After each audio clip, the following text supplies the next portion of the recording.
This is the Sunday stream opening song because the other song is copyrighted. La la la la la la la la la la la. Oh look, here comes Dog Cat Fox. Hi, Sky. Good morning, everyone, and welcome to the Sunday stream. The stream I do on Sundays because Sunday is the day to stream on Sundays. So long as my VPN allows me to do so, as we had the experience with the last stream I did. Anyway, that's just me with some sour grapes. Hopefully that is not an issue today. Hopefully. And hope you're all having a good Sunday morning in a very bizarre week, a week that saw Osama bin Laden respected as a industrious thinker. Oh man. All this leading up to Thanksgiving this coming week. I hope everybody's doing well. Who's joining me before I completely wander off into no man's land? Noah Sencio, good morning. Blakester, good morning. Advocatus Diaboli, good morning. Shadowclaw, good morning. Mike R., good morning. Derek LaRue, thank you so much, as always, for your support and generosity. Hope you're having a good Sunday, and I hope you enjoy the show. Thank you again. Who else is here? Robert Pincus. Good morning. Vader35. Good morning. Those ain't real, dude. Good morning. Ercole Di Stefano. Good morning. And A2P. Good morning. And I'll try to get to some other good mornings as people pop in. But if you're lurking, if you're in the future, good morning. Now, somebody in the Discord server yesterday, I forget who it was, kind of said, oh, these Border Digest things kind of get me down. I get it. I don't look at this stuff because I'm, chomping at the bit to know what's going on. Except in a way I do, because I want to know. I want to have an idea. I want to see that there's maybe some light at the end of the tunnel, or try to figure out what's happening, what we could possibly do about it. And I mean, it is an eternal conundrum, isn't it? How do you secure a border and still be humane? How do you enforce the laws while understanding you are dealing with people who are sometimes very desperate? And in any other circumstance, you might say, well, you have sympathy, but how do you maintain sovereignty if you don't define and enforce your borders? It's a balancing act. I get it. But I'm always curious to know what's going on, because, I mean, we've been distracted, justifiably or otherwise, by so many other things in the other parts of the world the last several months that I have to remind myself, we have issues at home that still need to be dealt with. We have issues that the people in charge, or put in charge of this country, are supposed to be managing in one way or another. And how do we keep tabs on that if we don't occasionally have to look and see how it's going? But anyway, that's my opening rejoinder to what I understand is a legitimate complaint about some of these streams. It's not fun stuff. But hey, all you can do, sit back and kind of watch the world spin, huh? And in that vein, such as it is, let's talk about New York City. Oh, is it not New York City? Okay, well, sorry.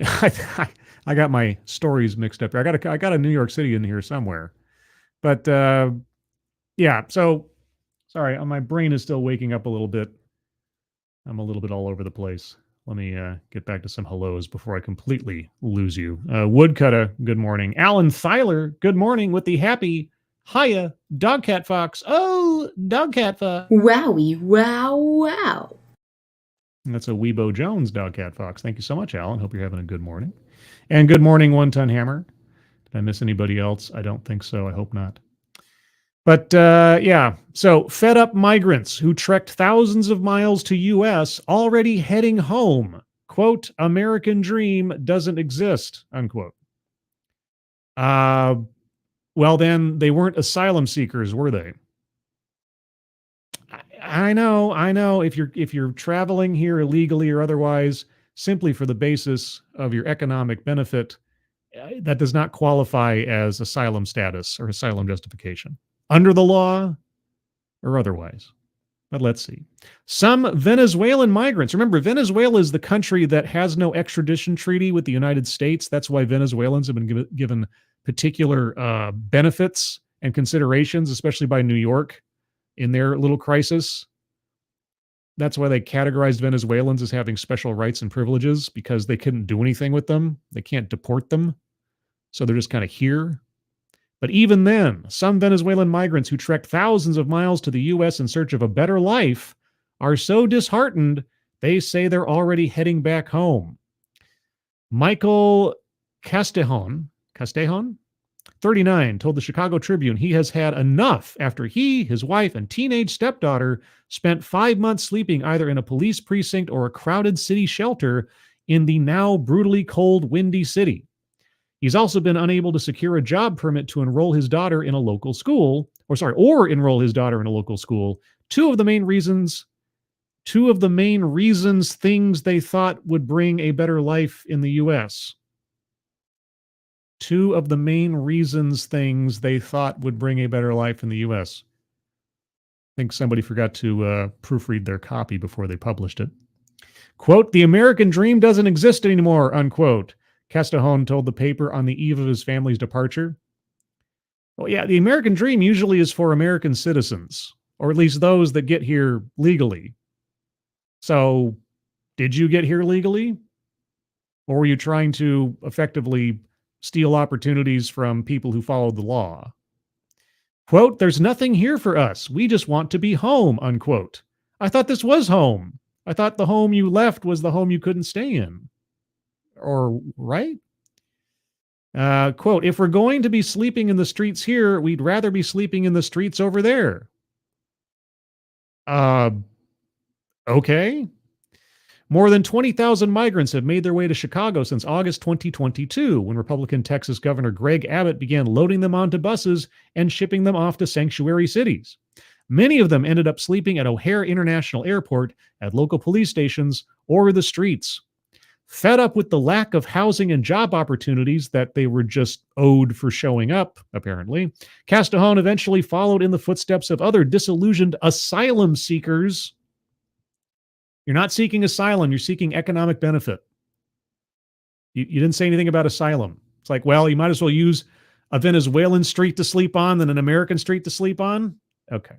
And turned to Catholic charities to obtain plane tickets for his family to travel to Texas. From there, they will somehow find a way to return to their native Venezuela, he said. Quote, "How many more months of living in the streets will it take? No more. It's better that I leave," he said. How many more months of living in the streets will it take for what? To be, given something that you haven't earned? You come to this country illegally and you expect a handout? No, I get it. I get it. Sanctuary cities and states and otherwise have basically told you that's the deal. And then they have to pony it up when the time comes, and they can't because they can't. But they stood on virtue rather than logic this entire time. Oh well. Quote, "At least I have my mother back home," he said of the South American nation he fled earlier this year and is fleeing back to on the wings of someone else's dime, apparently. Castejon and his family were among numerous disheartened asylum seekers who have decided to leave Chicago in recent weeks as the weather in the Windy City has grown colder and wetter, the paper found. Some suggested they had been drawn to Chicago after being wrongly led to believe that they could be swiftly granted asylum status and a work permit, paving the way for a better life. Well, they're trying to do that in New York. They're trying to fast track the entire process and shorten everything in New York. And I wonder who told them this. I wonder who led them to believe that they simply had to get across the line and a better life would be handed to them. Anyway, quote, "We didn't know things would be this hard," Castejon said. "I thought the process was faster." Wait, what, being given free stuff? Breaking the law, getting here, and just, you're going to be handed free stuff? Here's the process of being handed free stuff? Okay. Others said they have realized that Chicago's limited resources have been depleted by waves of migrants that have overwhelmed the Democrat-led sanctuary city over the past 16 months, leaving the latest newcomers with nothing but scraps. Well, I'm not sure what to tell you. Jose Nawa, 22, also returned to Texas earlier this month after sleeping in a police station in Chicago for more than 2 weeks. Nawa said he came to Chicago because he heard there was shelter, food, and other resources for asylum seekers, but, quote, that's not true, unquote, he said. In a scathing letter to President Biden in October, a scathing letter to President Biden. Okay, I might have to double check, but if I'm not mistaken, Chicago was amongst the list of cities that our embattled Secretary of Homeland Security, Alejandro Mayorkas, went to at the beginning of the Biden administration and said, hey, I know that we're basically ICE, but we're not Trump. You guys need to help us out with the oncoming migrant crisis. And cities like New York, and again, if I'm not mistaken, Chicago and or Illinois, kind of told him, to hell with you. We're standing on our virtue. Oh, but now they're begging to the president for help. Okay. In a scathing letter to President Biden in October, Illinois Democratic Governor J.B. Pritzker, accused the federal government of failing to provide adequate assistance to Chicago for a migrant crisis that has brought the city to a breaking point. Quote, the humanitarian crisis is overwhelming our ability to provide aid to the refugee population. Refugee, if they're completely willing to go back to their country of origin, I'm not quite sure how much of a refugee they are. Quote, unfortunately, the welcome and aid Illinois has been providing to these asylum seekers has not been matched with support by the federal government, unquote. You guys called yourselves a sanctuary state. You did that. You said, come on in. You put out the welcome sign. And what? Now you're upset that people believed you? I don't know what to tell you. Pritzker noted that more than $330 million had already been spent by the state to house and feed the migrants. Well, you said you would foot the bill. You gave the lip service that led people to believe that you guys were going to foot the bill. So, hoisted upon your own petard, as it's called. Congratulations. Maybe now you understand the dangers of trying to stand on virtue in opening your arms to an oncoming humanitarian crisis of your own invitation.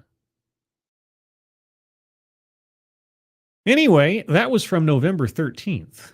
Let's move up a couple of days to what will make up the bulk of my articles this week on the border and migrant crisis.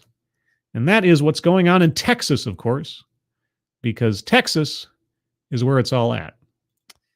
Texas governor expected to sign border bill that would create new state crime for entering state illegally. Let's just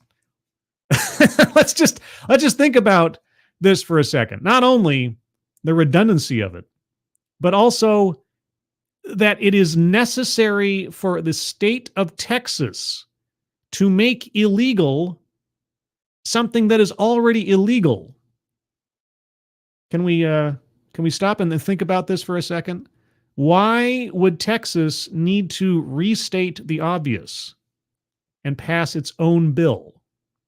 Hopefully CNN will explain. Republican Texas Governor Greg Abbott is expected to sign a bill that would make it a new state crime for entering Texas illegally and gives local law enforcement the power to arrest and order migrants to leave the United States, an extraordinary step in the hard-fought legal battle between the state and the federal government over its efforts to curtail illegal immigration. The bill, SB 4, which gives law enforcement the power to arrest migrants and grants judges the powers to issue orders to remove violators to Mexico, has sent ripples of fear throughout the Latino community in Texas, which makes up 40% of the state's population. Well, if you're in the country legally, you've got nothing to worry about, right? Civil rights organizations and immigration advocacy groups, including the ACLU of Texas, call the measure anti-immigrant. No, it's anti-illegal immigrant. I hate it when they do this. They always conflate legal immigration with illegal trespassers and call it anti-immigrant. No, it's about enforcing the law. not punishing people who have followed the law. Called the measure anti-immigrant and warned that the powers afforded to law enforcement would lead to racial profiling of Latinos, not just on the border, but across the state. The ACLU of Texas condemned the passage of the border bills and called it, quote, some of the most radical anti-immigrant bills ever passed by any state. Then what is the federal law against illegal immigration? Huh? I mean, what? How is this different than what is already on the books under federal law and should be enforced thusly? I don't know. I'm not asking facetious. I don't know. So I hope CNN explains to me. And threatened to sue Abbott if he signs SB4. Well, that's your prerogative. Quote, Texans across the state have resoundingly opposed these bills from the beginning, and we're not backing down. If Governor Abbott signs SB4 into law, we will sue, Oni K. Blair, executive director of the ACLU of Texas, said in a statement Tuesday. A group of 30 former immigration judges who were appointed and served under both Republican and Democratic administrations opposed the bill and said it's unlawful. Okay, well then, it'll be challenged in court. Quote, immigration is plainly a federal function, the former judges said in a statement. The proposed Texas legislation, which would allow a state court magistrate judge to issue a removal order, is not lawful, unquote. That's possibly true. I'm not a legal expert. But if the federal government is not going to enforce the laws that are under the federal government, then what is a sovereign state to do? State sovereignty versus federal oversight. If the oversight is not working, what is the state to do? That's probably the question. When asked last week about possible concerns about the constitutionality of SB4 and possible legal challenges, Abbott said he wouldn't be surprised if the legislation is challenged in the courts. Quote, I feel good about the bill that's on a pathway to reach my desk, showing once again Texas is doing more than any state has ever done in the history of America to address Joe Biden's open border policies, unquote, the governor said. The State House also passed SB3 Tuesday, which would appropriate $1.5 billion to build a border wall. It now heads back to the state Senate. Texas taxpayers would be footing between $20 and $30 million per mile of border wall, according to the floor discussion by lawmakers.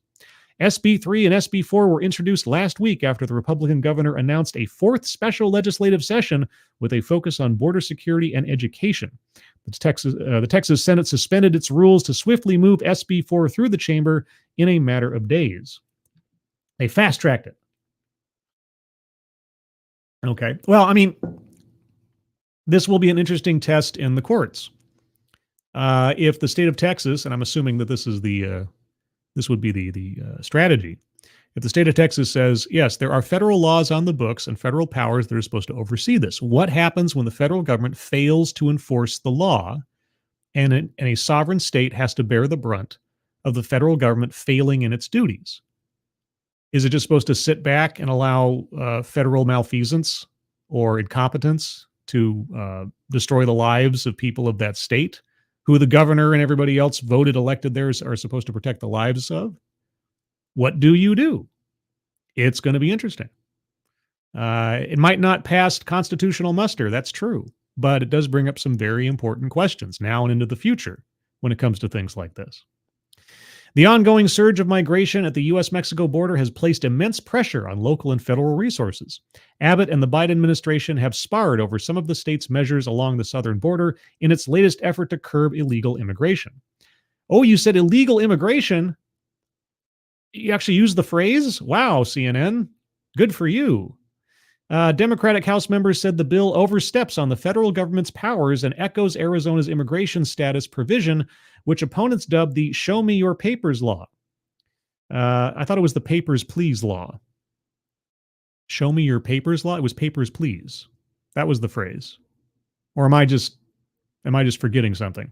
The law was mostly rejected by the U.S. Supreme Court in 2012 when it upheld that the federal government sets immigration policy and laws. The Republican author of the bill maintains that the bill is constitutional. At least one Texas Republican is also concerned about the constitutionality of the bill. Texas State Senator Brian Birdwell, a Republican and author of the previous version of SB4, expressed his opposition to the bill on the floor of the Senate last week. He said Texas was setting a, quote, terrible precedent, unquote, by, quote, invalidating our obedience and faithfulness to our Constitution, unquote, which specifies that, quote, all power and responsibility for immigration is delegated to the federal government, unquote.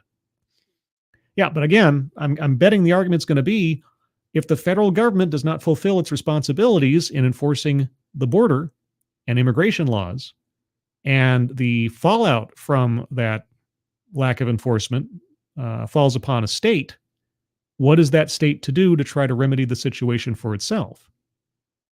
It's going to be interesting. Tensions flared on the House floor when a previous version of this bill moved swiftly through the legislature late last month. Quote, boy, CNN, okay. This is CNN, by the way. This is a family show. But anyway, quote, the shit that happens on this goddamn floor hurts, unquote. Democratic Texas State Representative Armando Wale said in a video posted on social media by a Texas lawmaker.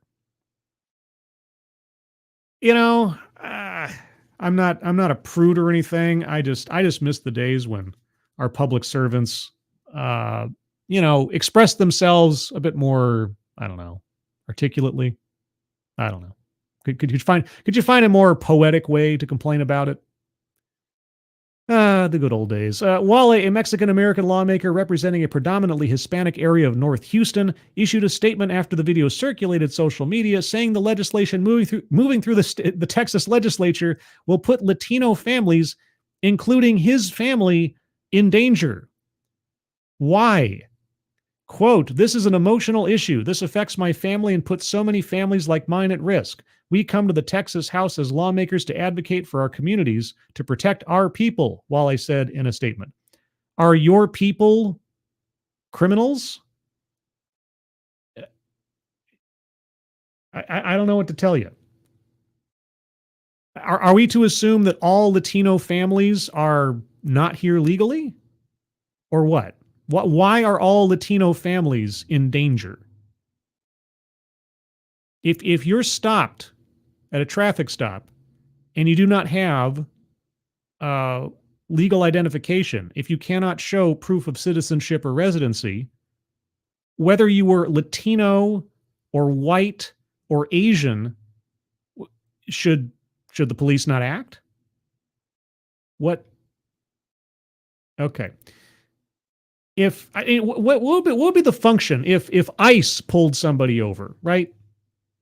If ICE pulled somebody over and did the exact same motions as a local law enforcement, well, the federal government's doing it, so that's within their purview, right?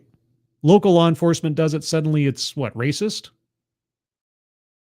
It all depends on how it's used and everything else. And like I say, even if it doesn't pass constitutional muster, the question is an important one. What does a state do when the sole purview of the federal government is not being taken care of? I suppose we will find out. Let me pull up the next article that is related to this one.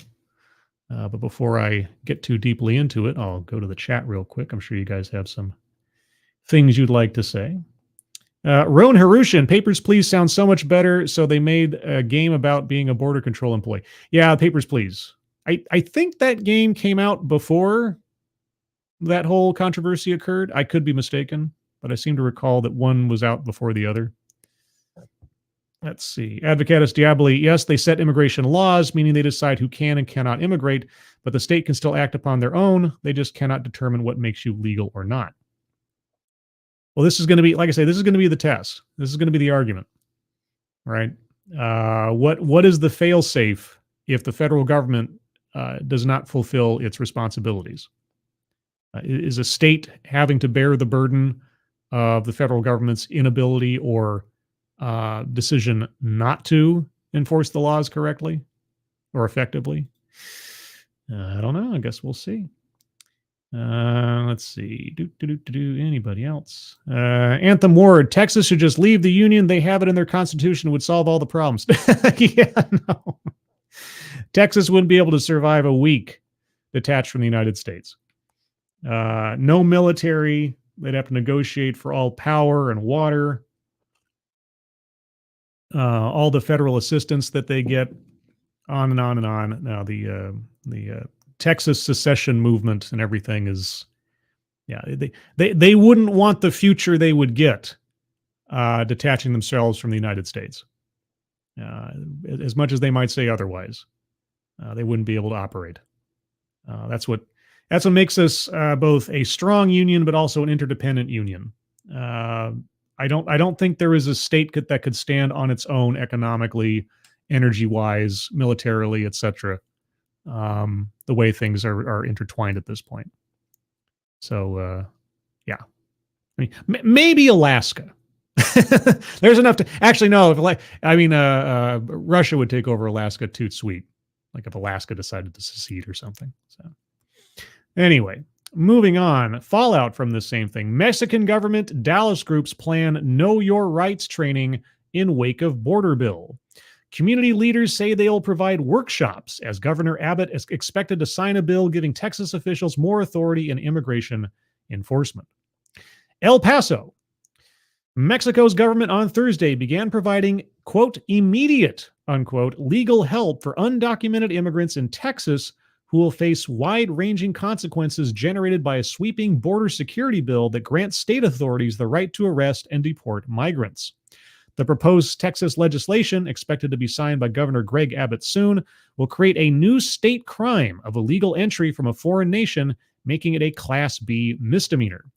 Mexican authorities described the bill as, quote, unconstitutional and warned the measure will lead to fraud by so-called legal experts preying on vulnerable migrants, family separation, racial profiling, and increased animosity against immigrants, particularly Mexicans, said Vanessa Calva Ruiz, Director General for Consular Protection and Strategic Planning for the nation's foreign ministry in Mexico City. I just want to make sure that doesn't spell out shield or something. Okay. Quote, we have seen these measures play out in other states, Calva Ruiz said. Quote, we're ready to support strategic litigations against these types of legislations that are deemed unconstitutional, unquote. Well, if they're deemed unconstitutional, then they don't take effect, and then they don't go into law, and they don't get enforced. And usually such things being cited as unconstitutional are suspended until such time as their constitutionality can be determined. So if they are unconstitutional, you've got nothing to worry about, ultimately. The Mexican government has 53 consulate offices throughout the United States, 11 of them in Texas, including in Dallas. North Texas is home to one of the largest populations of Mexican and Mexican-owned companies in the state. About 35% of all Mexican investments in the United States are in North Texas, according to Mexico's Consulate General in Dallas. So what? I'm assuming that most of them are there legally. If you have a Mexican-owned company in the state, that they are owned legally. We're talking about people coming to the country illegally. So the educational workshops, which began Thursday in Dallas, will include discussions with legal rights experts, law enforcement authorities, and the general community. The main focus is to remind everyone, quote, of the presence that we have and the permanent service that we provide to our nationals 24/7 to transmit the following message. Regardless of their immigration status, they have rights, and our consulates are there to assist them with legal advice through our attorney programs, unquote, Calva Ruiz added. Yes, even illegal immigrants have rights. Not the same amount and kind of rights as a legal citizen, but they do have rights. But they're also here at the very least tenuously. So anyway, Texas's proposal will authorize state and local police to arrest migrants who are in the state without proper documents. The bill makes it a felony if a migrant refuses the Texas judge's order to return to the country from which the migrant entered. Okay? In the past, the Supreme Court has ruled that the federal government controls immigration policy. Abbott has defended the constitutionality of the bill and has said he won't be surprised if it ends up the subject of lawsuits. Quote, the Biden administration will do whatever they can to deny Texas the ability to step up and safeguard our state and our country and to begin to try to impose some level of control over the border, Abbott said last week. The legislative action comes as Mexican shelters along the border prepare for a new wave of migrants bound for the United States. Non-governmental organizations, immigrant rights defenders, and Mexican-American families have expressed concerns about how the legislation will be implemented and who will be impacted. The majority of Texas's population is Hispanic. Yeah, but is the majority here illegally? Some community groups are focusing on Know Your Rights training. Somos Tejas, a nonprofit that focuses on civic and voter engagement in the Latino community, plans to offer such workshops to educate those in Dallas soon. The workshops will include lawyers, Texas law enforcement and consulate officials, and other groups that will provide information to migrants on how to protect themselves and their families, Luna said. The training will be held in person and online. Quote, there is a lot of anger, frustration, and fear, Luna said. Quote, we're concerned about not only the future of our community, but the impact it's going to have on Texas as a whole, unquote. If you're not here illegally, you have nothing to worry about. Being asked for your driver's license, being asked for proof of identity, and so on, is not a crime against your person. It might be an inconvenience. You may feel profiled, but you are not harmed in that way.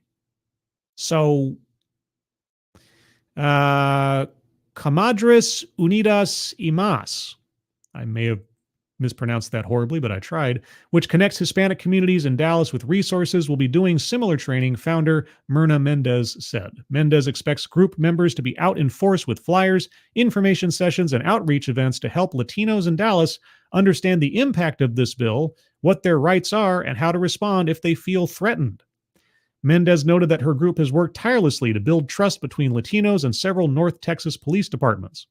Quote, we don't want that trust and relationship to disappear because of this new law, she said. Quote, it will jeopardize the work we've been doing for years, but most of all, it will create fear in the community, unquote. We're trying to deter illegal immigrants from overloading cities. It's happening in New York. It's happening in Chicago. It's happening in Eagle Pass. It's happening in El Paso, and on and on and on and on. How do you deter crime if you don't enforce the laws? I don't know what the answer to this equation is otherwise. Do so humanely, do so justly as possible. And again, I don't know, this thing by Texas, it might not stand up to constitutional muster. Might not, which means that all of this gearing up and hyping up might be for naught. But then the question becomes then, what's the federal government going to do to make up for it? Under this administration, probably not much. Camaradas Unidas y Más already gives away red business cards that read, Usted tiene, derechos constitucionales, which provides bullet points written in Spanish on what to do in case of an encounter with an immigration official. Mendez is working on creating new ones with further detail of the new Texas legislation known as Senate Bill 4. Fernando Garcia, executive director of Border Network for Human Rights in El Paso, said his group is working with organizations throughout Texas, including some in Dallas and New Mexico, to teach migrants how to document abuses against them, such as by using their cell phones. Similar effort to educate the immigrant community, the illegal immigrant community. It does not apply to anyone who is here legally. If you have your papers, if you have your documentation, then you're not under any threat. Similar efforts to educate the immigrant community are underway by the Las Americas Immigrant Advocacy Center. Executive Director Marisa Limon Garza said the bill is, quote, an attack on brown and black people. This is thinly veiled white supremacy at work, unquote. Yeah, watch all that white supremacy as it allows people who are here legally to live here legally, regardless of what they look like. It's going to be a real tough row to hoe if they take people who have legal documentation, were born in this country or otherwise, and try to deport them to a country they've never lived in. So just wait.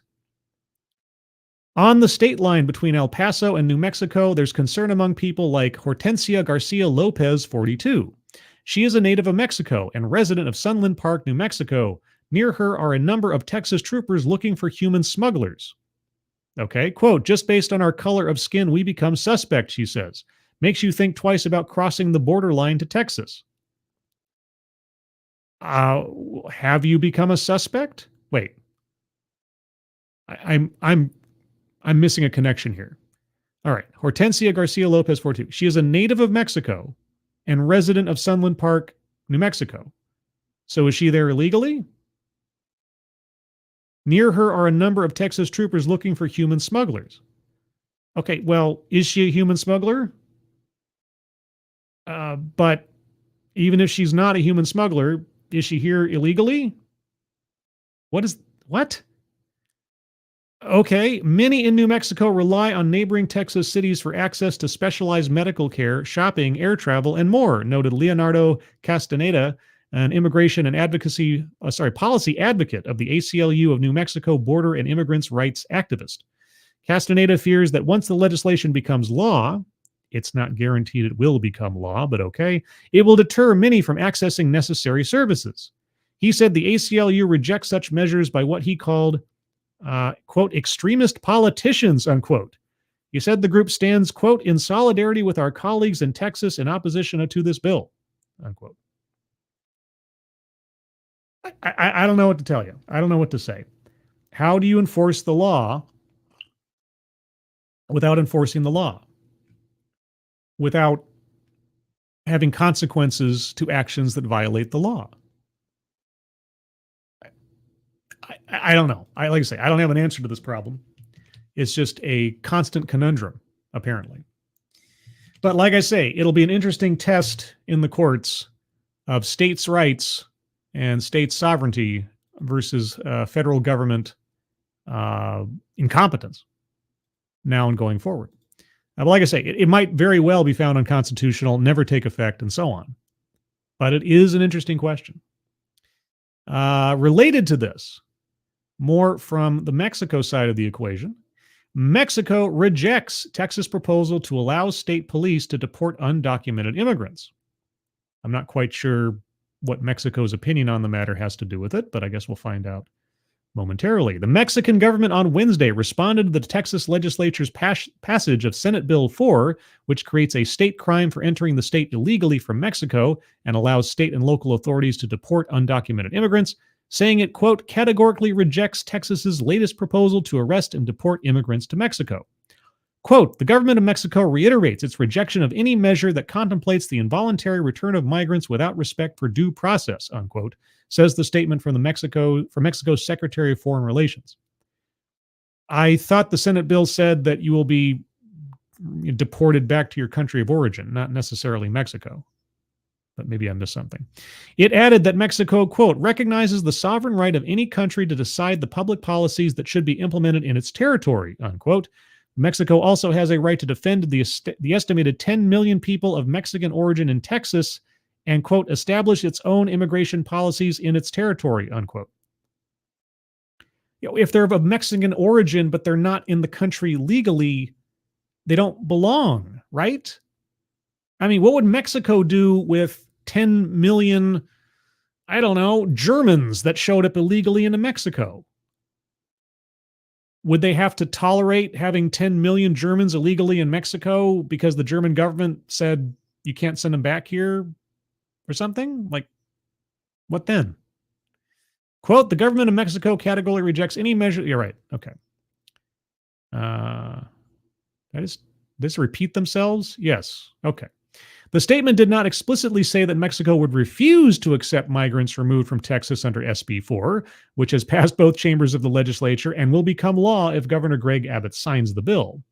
On Wednesday morning, Abbott said on social media that he looks, quote, forward to signing Senate Bill 4. In its statement, Mexico said it has ordered its consulates in Texas to provide information to Mexican citizens about their rights and the details of SB 4. The statement added that Mexico will continue to work with the U.S. federal government regarding immigration matters. That basically says nothing, but okay. On Tuesday evening, the Texas House approved SB 4, which would make it a state misdemeanor to illegally cross the border from Mexico into Texas, empower Texas peace officers to arrest undocumented immigrants, and required that a state judge order the person to leave the U.S. to Mexico in lieu of prosecution. I thought it was to their home country. Now it's to Mexico. Okay. The charge could be enhanced to a felony if the migrant is accused of other crimes or refuses to comply with the judge's order to return to Mexico. The bill also allows immigrants to present evidence that they are in the country legally during the prosecution. The maximum penalty for a misdemeanor charge is a year in jail. For a felony, the penalty is 2 to 20 years in prison. The Texas Tribune previously interviewed lawyers, professors, and a former chief of the National Immigration Institute, the Mexico's, wait. Okay, what? Let's try this again. The Texas Tribune previously interviewed lawyers, professors, and a former chief of the National Immigration Institute, the Mexico's Immigration Regulatory Office, maybe you just mean Mexico's immigration, who said Mexico is under no obligation to accept non-Mexican nationals from Texas. Well, great. If they determine that they're not actually from Mexico, then they don't have to accept them. Okay? But if they are Mexican nationals, then they would. So Mexico has agreements in place with the U.S. government to accept Mexican citizens and migrants from certain other countries when they are deported, and the sources said it would be unprecedented for Mexico to create a diplomatic relationship with a U.S. state over immigration matters. Many of the immigrants entering the U.S. are not from Mexico, according to government data. Yeah, well, that's the one part that I guess I would question. I thought it was they'd be sent back to their country of origin or be ordered to return to their country of origin or face further prosecution. Yeah, I'm not quite sure how that's going to work. Okay. In fiscal year 2023, which ended on September 30th, about 83% of the 1 million immigrants encountered by Border Patrol. 1 million immigrants? Are you sure? Just immigrants. Okay. Encountered by Border Patrol on the Texas-Mexico border were not Mexican citizens. Many are coming from Central and South America, Asia, or Eastern European countries. Some are also from Canada. Wait a second. Wait.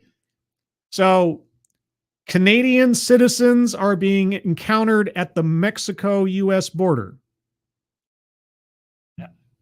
Okay. It's already illegal under federal law to cross the U.S.-Mexico border between ports of entry. You're right. It is. How effectively are those laws being enforced? Immigrants who violate the law can be criminally charged and put into deportation proceedings. Right. On this side of the border, where they're here perpetually for decades, perhaps. A person who enters the country, regardless of whether they did it legally or illegally, has up to a year to apply for asylum. Yeah. And how's that going? In Texas, a majority of Democratic lawmakers, at least one Republican senator, and civil rights organizations say that SB 4 is unconstitutional because the U.S. Supreme Court has ruled immigration laws can only be enforced by the federal government. Okay, well then it has no hope of going anywhere, so what are you guys complaining about? And I'm serious. I mean, I have no particular dog in this legal hunt. I just want the laws enforced. And even New York and Chicago, I don't want New York and Chicago to break under the burden of an influx of illegal immigrants that they can't support. I don't want any city in this country to fall apart because of something like this. So what is the solution then? I don't know, but I'm not quite sure what else is going to get the attention of the people in charge, as Governor Abbott has so aptly applied in sending people to the states and the cities who say they are sanctuary areas, and then letting them see what happens when you actually have to put your money where your mouth is. Somehow this problem has to be addressed. And if it's not by a demonstrably or otherwise unconstitutional state bill, well, it at least gets the conversation going. If not them, then who? And if it's the federal government's responsibility to enforce immigration laws, then enforce them. Okay.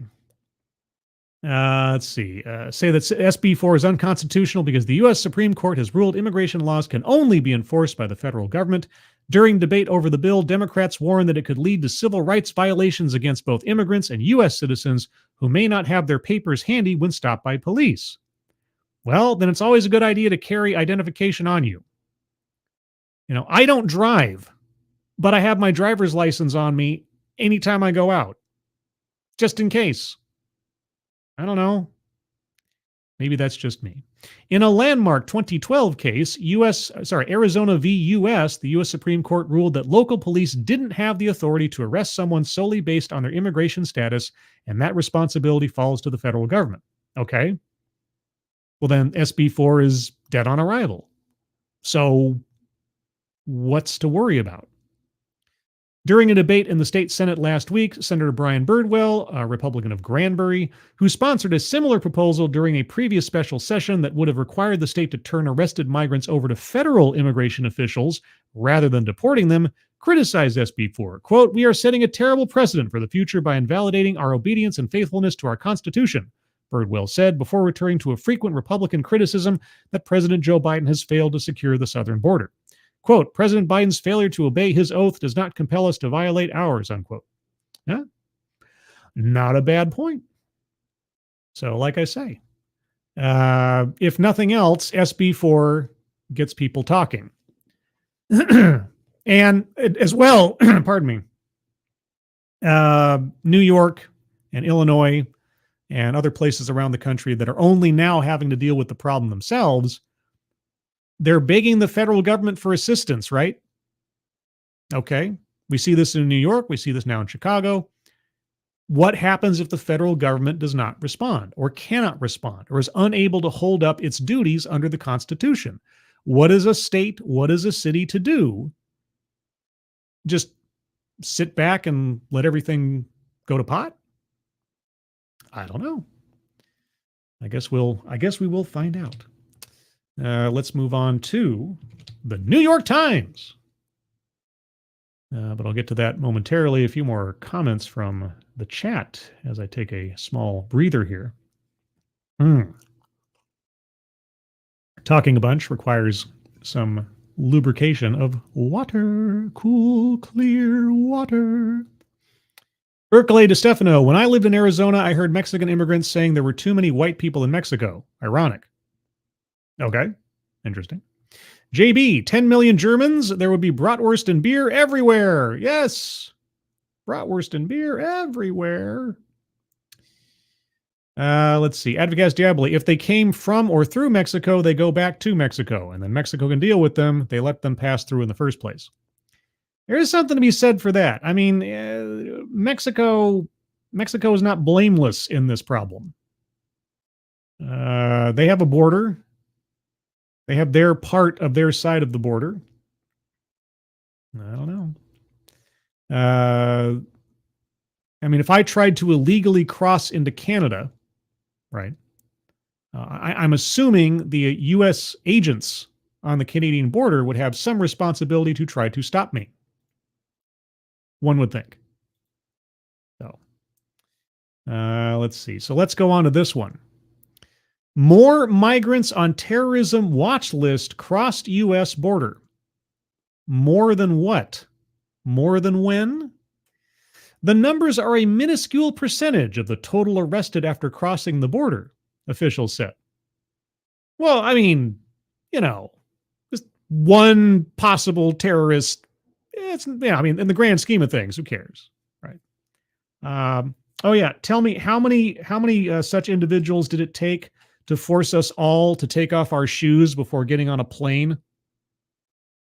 Anybody remember Richard Reed? Yes, Mr. Shoe. Yeah, so how many does it take? How many must we suffer? Oh boy, here, I think I made it too big. There we go. An increasing number of migrants arrested at the southern border over the past year are on the United States terrorist watch list, according to government data. Oh, so they're already known quantities trying to get across the border illegally, huh?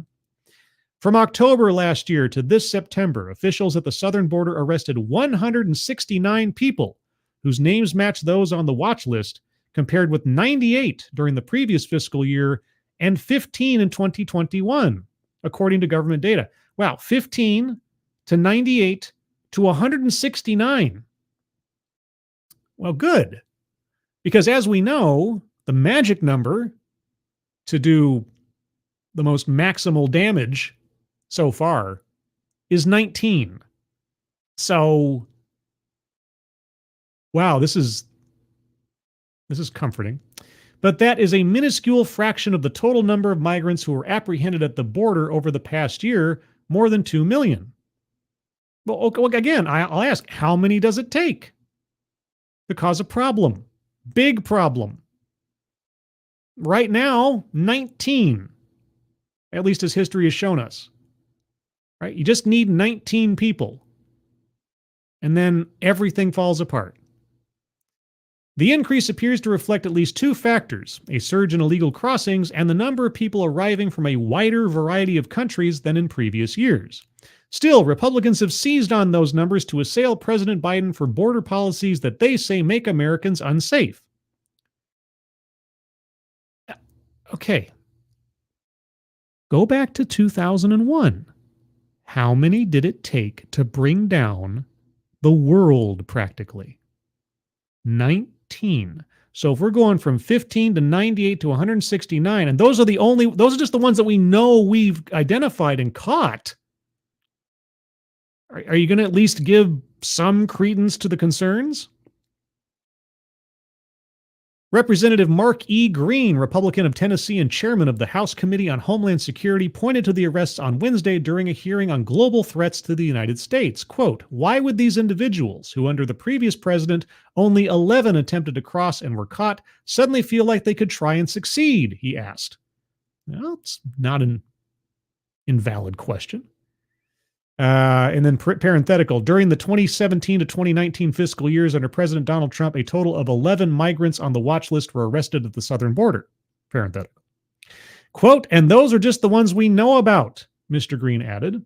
"The government estimates about 600,000 migrants cross the southern border without detection." Yeah. And again, the magic number thus far, 19. Christopher A. Wray, the FBI director, acknowledged that the increase in encounters with people associated with known or suspected terrorists was reason for concern. But in noting the uptick in a recent assessment, Homeland Security Department intelligence analysts said it did not reflect a growing terrorism threat. Really? 15 to 98 to 169. And those are only the ones that we found. With an increase of illegal immigration in this country up by hundreds of thousands upon hundreds of thousands, month over month, over the last 3 or 4 years, does not reflect a growing... Okay. Admittedly, I'm an English major, not a math major, so maybe I'm off. Under the Biden administration, illegal border crossings have reached historic highs. A rising number of migrants are also arriving from more countries. People from at least 230 countries have been arrested in the past year and face deportation in immigration court, according to data collected and analyzed by the Transactional Records Access Clearinghouse at Syracuse University, or TRAC, track. You get it? They track stuff? Okay. In particular, the number of migrants from Colombia has increased sharply in the past 2 years. Okay. Some of those people may have had ties to the Revolutionary Armed Forces of Colombia, or FARC, which is always a hilarious word to say, once the country's largest rebel group, according to an intelligence analyst who spoke on the condition of anonymity to discuss national security issues. Why would you need anonymity? Is that a secret? Okay. The United States removed the FARC from its list of foreign terrorist organizations nearly 2 years ago after a 2016 peace deal in Colombia's decades-long conflict. Oh, thank goodness. I'm sure they're all reformed entirely and now have harps and halos. The terrorist watch list is a broad intelligence database containing more than 1 million names of known and suspected terrorists, as well as people with ties to them, including family members. When migrants are arrested after crossing the border illegally, officials run their names against the watch list and do other background checks. Quote, "In most of these cases, it's ultimately determined through further investigation that there is no connection with terrorism and that individual," unquote, said John Cohen, a former counterterrorism advisor who once served as acting head of the Intelligence and Analysis Division at the Homeland Security Department. I believe you. I believe that most people are simply illegal immigrants and not necessarily associated with terrorist organizations. But 15, 98, 169, and the magic number is 19. So Customs and Border Protection publishes few details about the people whose names match those on the terror watch list or what then happens to them. Border officials coordinate with the FBI on whether the person should be allowed to stay in the country or be removed. The list has long been criticized for the opaque standards under which people's names are added to it and for generating false matches. It can take years to remove the names of people associated with groups no longer considered to be a terrorist threat. Often people are mistaken for someone on the watch list because they happen to have the same or a similar name. The southern border has not been a route terrorists have taken to get the United States in the past. Really? No one has been killed or injured in a terrorist attack in the United States that involves someone who came across the border illegally since 1975, said Alex Nauraste, the vice president for economic and social policy studies at the Cato Institute, a libertarian think tank. Oh, so there's no problem at all. Nothing to worry about. 15, 98, 169.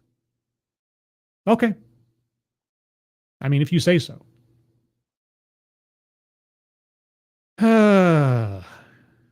So let's just, it's never happened before, so we have nothing to worry about. All right. The lessons of 2001. Oh boy. All right. All right. Well, lastly, I know just the digest for this month or so. Lastly, we have an article from The Hill. And this one comes to us from just the other day on the 17th. Why the GOP's immigration plan won't do anything to stem the tide of illegal border crossers. I could believe it. If somebody had a silver bullet type plan for this, I'm assuming it would already be in place. So, yeah, Trump had the kind of an advantage. First off, he started doing away with a lot of the Obama era soft approach when it came to enforcing deportation orders. That was the big thing. People whose deportation orders had been in place over the course of the Obama administration, but were just left hanging rather than being enforced, Trump enforced more often than not and got tough on the border wall, etc.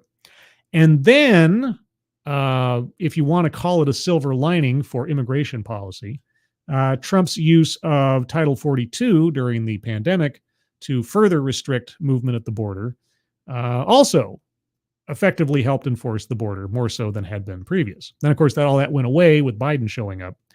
But those were just Band-Aids for the most part. Title 42 wasn't going to last forever and couldn't last forever. Simply enforcing previously existing deportation orders is great, but it doesn't solve the ultimate problem at the border. So, what is the GOP's immigration plan? The Hill. Republicans on the Senate Judiciary Committee recently unveiled a proposal to fix the Biden administration's policies that they claim are causing the crisis at the southern border, prioritizing instead the reforms they think are most critical to stemming the flow of illegal crossers now. Okay, well, we've had just about 4 years of Biden and Kamala supposedly telling people to do not come. So what do the Republicans say? Their proposal ignores what is happening in the interior of the country, just focusing on what is happening at the border. Well, I mean, you have to start somewhere. So if you stem the tide, then you can conceivably deal with what's going on inside. But okay. This will not stem the flow of illegal crossers, however. How is enforcing the border not going to stem the flow of illegal crossers? Okay. It is the administration's lax interior enforcement policy that is attracting the record-breaking number of illegal crossers. No. I mean, let me clarify. That doesn't help, but you're going to have to cure California, New York, Chicago, and any other place in this country that declares themselves a sanctuary city, declares themselves as not willing to help out federal law enforcement with deportation or enforcement of immigration policy. And that has been going on for years prior to the Biden administration. I mean, I'll give the Biden administration credit, as much credit as I want to on this subject. that they are not the sole cause of the problem. Okay? You're going to have to convince and reform every state and or city in this country that declares themselves a sanctuary, first and foremost. I mean, if you want to talk about what is one of the clarion calls, not only to desperate people in other countries, but also to criminal smugglers in other countries, convincing desperate people to go along with them, it is the sanctuary city nonsense that's taken over so much of this country in different places. People standing on their high horses, not understanding the consequences of their own actions or words. And only now, like I say, Chicago, New York, are starting to get a hint of the consequences of their actions. Whether they learn any lessons from it or anybody else takes a cue, I guess we'll see. But it's not just the administration's internal policy. But it doesn't help that on the campaign trail, Biden, Kamala, and a bunch of the other Democratic candidates, even if they didn't end up becoming president, also effectively stated that the borders should not be enforced, and that any move to do so is xenophobic and racist and so on. But let's move on. The administration is prohibiting enforcement measures against deportable migrants in the interior of the country unless they pose a threat to national security, public safety, or border security. Okay, on that point, I will agree. If you're not going to deport people who are here illegally and soft walk it like Obama did, you're definitely not giving people any reason not to come here too. That is true. It is a push-pull relationship. But at least secure the border to try to lower the amount of people we're having to deal with in the first place, huh? Consequently, illegal crossers have little, if any, risk of being deported once they have reached the interior of the country, which encourages them to keep trying until they succeed in reaching the interior. So shouldn't you shore up the border first? I mean, if you can't keep people out effectively, then trying to get them out after they've already come here becomes even more difficult. But okay, let's go over some highlights from the proposal. Asylum. Safe third country. Make migrants ineligible for asylum if they have transited through at least one country outside their home country, unless they can show that they have sought and were denied protection in each such safe third country. Okay, this won't prevent migrants from using a bogus persecution claim to get into the country. Well, they will regardless. People will lie forever.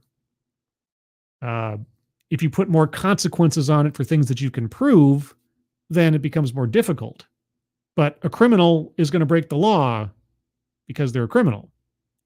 The United States is a party to the 1951 Convention and its 1967 Protocol, which has a refoulement provision which prohibits parties from returning a refugee to a country, where he would face persecution.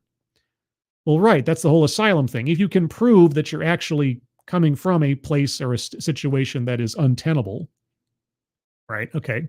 The United States meets this obligation with a mandatory withholding of removal provision that prohibits deporting a migrant to a country where it is more likely than not that he'll be persecuted, but permits deportation to any other country that will take him. This prohibits the administration from summarily removing a migrant who asserts a persecution claim, even if he is ineligible for asylum under the safe third country rule. His persecution claim would have to be evaluated to determine whether he is entitled to withholding of removal. Right, that's what has to be assessed every time that somebody comes up saying they're an asylum seeker. This takes time, especially when the Border Patrol is overwhelmed by illegal crossers. Right, so if you shore up the border, then you alleviate the pressure on the whole process.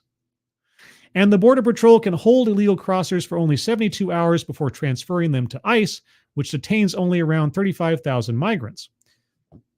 Consequently, many of them would be released to wait for a determination on whether they are entitled to withholding, which would give them an opportunity to disappear into the interior of the country. Well, right, but they would be doing so under established law, right? So the interior laws would do what? They have to wait for a determination. So if they disappear in the interior of the country, do we just hold them until their hearing comes up, which might take years or decades or something? Okay.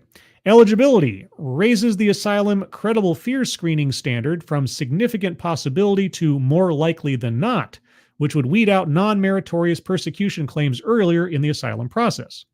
This may reduce the number of new cases the immigration court has to adjudicate, but it will not end the backlog crisis that the administration has created by letting a tsunami of asylum seekers into the country.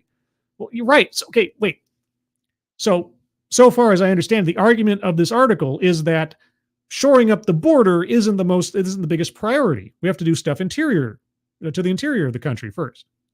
Well, yeah, but if you don't shore up the border, then the problem just keeps exponentially growing. Maybe I missed something. This doesn't seem to be an argument to me that the border should not be the first priority to shore up. The immigration court has a backlog of 2,794,629 cases. Jeez. Try that again. The immigration court has a backlog of 629 cases, and the administration is not making any progress on reducing it. The court received 1,488,110 new cases in fiscal 2023 and completed only 669,011. This doesn't just result in very long waits for an asylum hearing, it also makes it difficult to get removal proceedings for deportable migrants. So let's cut off the flow of additional cases by shoring up the border. Even if the size of the immigration court were to be increased from the 600 judges it has now to 1,349 judges, that's an interesting number, it would still take 10 years to clear the backlog. Frankly, I don't think it is possible to end this crisis. Who's writing this? Is this an opinion piece? Oh, it is an opinion piece. Okay, I thought this was just reporting or something. Okay. Well, there you go. Holy cats, Faustonia. Thank you so much. Great show, Scribe. First thought that comes to mind is, quote, it sure would be nice if we had a wall right now. Oh, wait, ... Well, here's the thing. Texas is trying to fund its own wall. Biden has had to actually shore up the existing barriers, even though he said he would not put up another foot of wall under his administration after Trump. Yeah. Now, walls are being built and walls are being planned because there's no other option. The Biden administration has failed to do some sort of like nice guy, please don't come here, diplomatic kind of move, sending Kamala Harris off to the far corners of the earth saying, don't come here. Don't come here. Just don't come here. That didn't work. And now they're dealing with a bigger crisis than they could have ever imagined.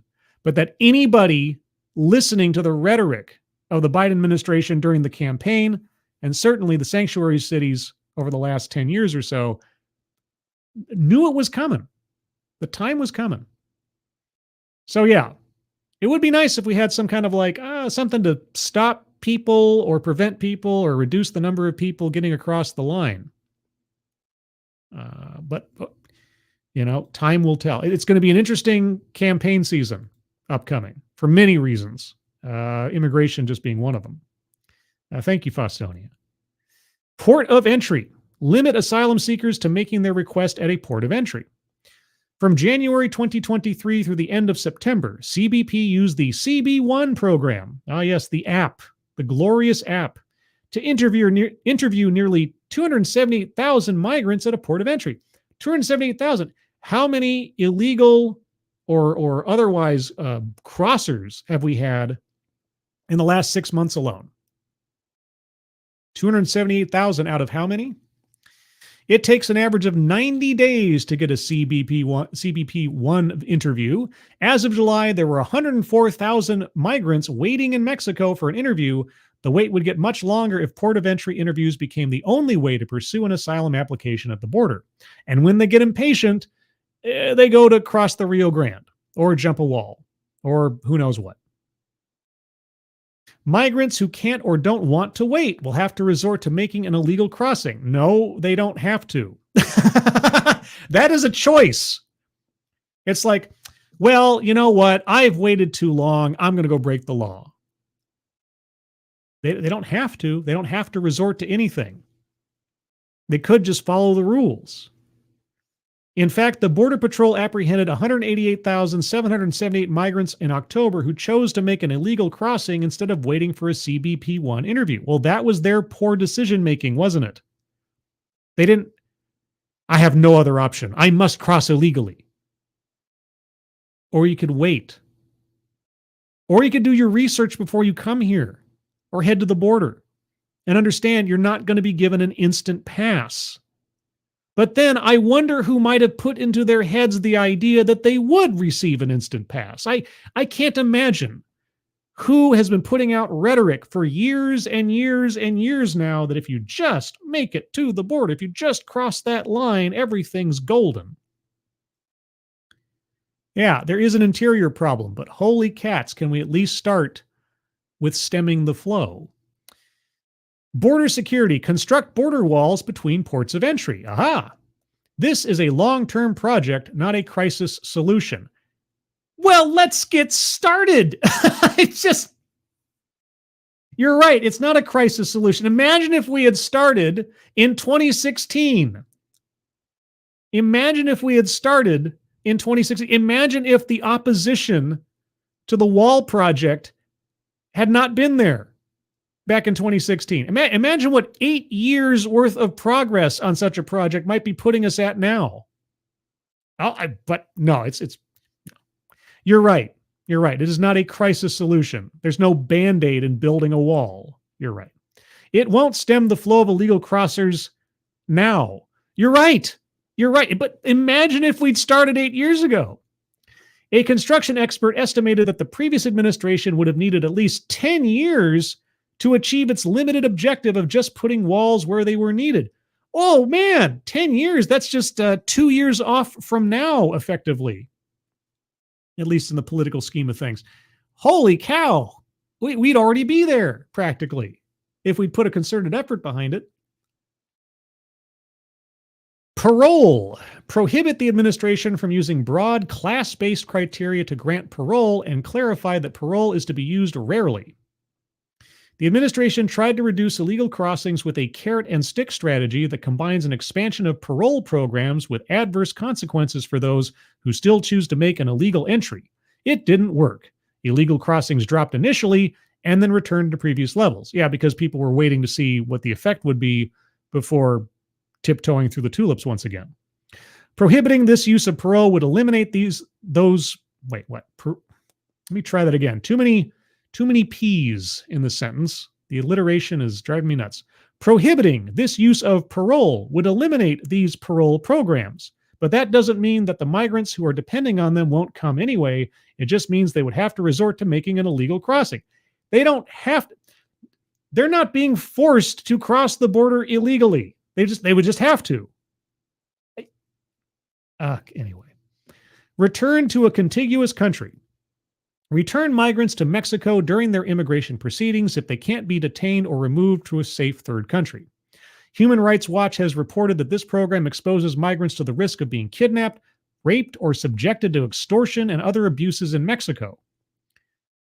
Okay, in addition, the administration can't have migrants wait in Mexico for their immigration proceedings without the approval of the Mexican government, and the Mexican government has indicated that it doesn't want migrants waiting in Mexico for immigration proceedings in the United States. Well, maybe Mexico should secure its southern border. Imagine if Mexico secured its southern border, which last I checked isn't nearly as long as the United States border with Mexico. But, oh well. Family unification. Require DHS to keep families together in custody while criminal charges for illegally crossing the border are pending. This would facilitate the prosecution of parents in migrant families for illegal crossings, but the administration has not shown much willingness to prosecute immigration crimes.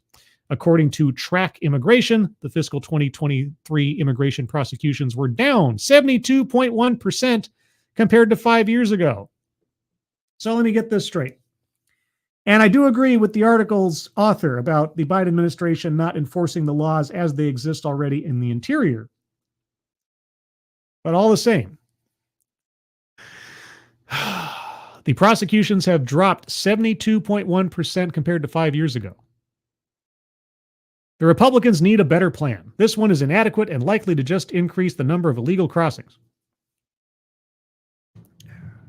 So we do what? Nothing? All right. Well, author, here's the thing. You have to offer up an alternative. Let's say I stipulate for a second that all the Republican plans are nonsense, won't address the problem. Okay? What do you do in the alternative? All you've done here is shot down or attempted to shoot down the Republican proposals. All right? So what is the answer? Yes, the administration enforcing the laws as they sit is part of the equation, certainly.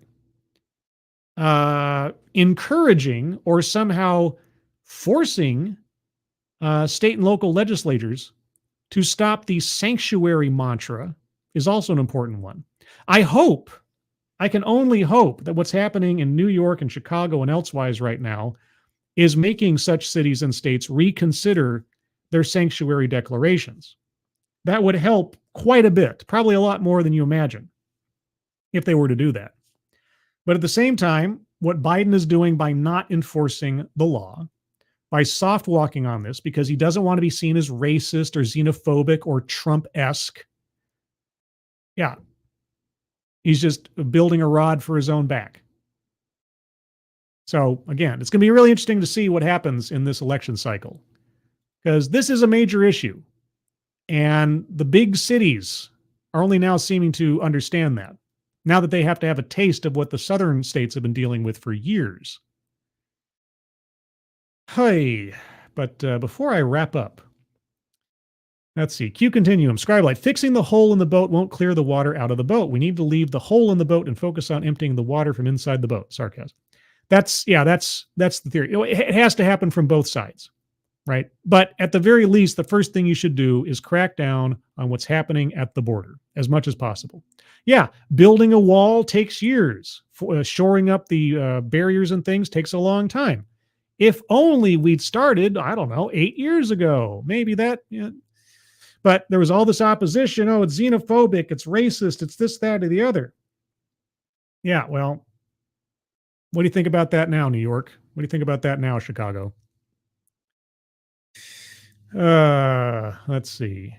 Advocates Diaboli, I noticed they made 0 suggestions as to what better plan would entail. Yeah. What do I always ask on the TEDx's when somebody brings up a problem, right? You know, it's like, bring up a problem. Okay, well, what is your solution? What is your offer in the alternative?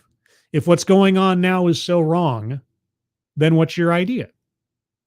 I mean, even if it's not a well thought out idea, even if it's not possible right now, do you have a theory, something?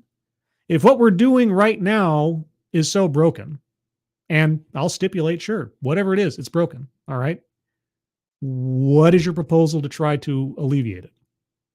You know, even if it's a pie in the sky thing, you got to start somewhere. What did our author give us? Just Biden needs to enforce the interior with the laws that exist, which I agree with entirely. But for every proposal the Republicans put out there, it's like, all right, well, this is their idea to try.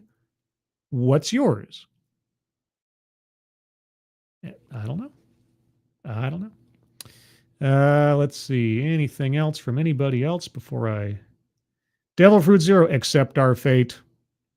I mean, that seems to be the thinking. It's like, well, there's nothing we can do about it. Throw up our hands and hope somebody finds a solution. I mean, nearly everything in this article was like, well, the Republicans say we should do this, but that's just going to force people to cross illegally. Well, you're not going to stop a criminal from being a criminal.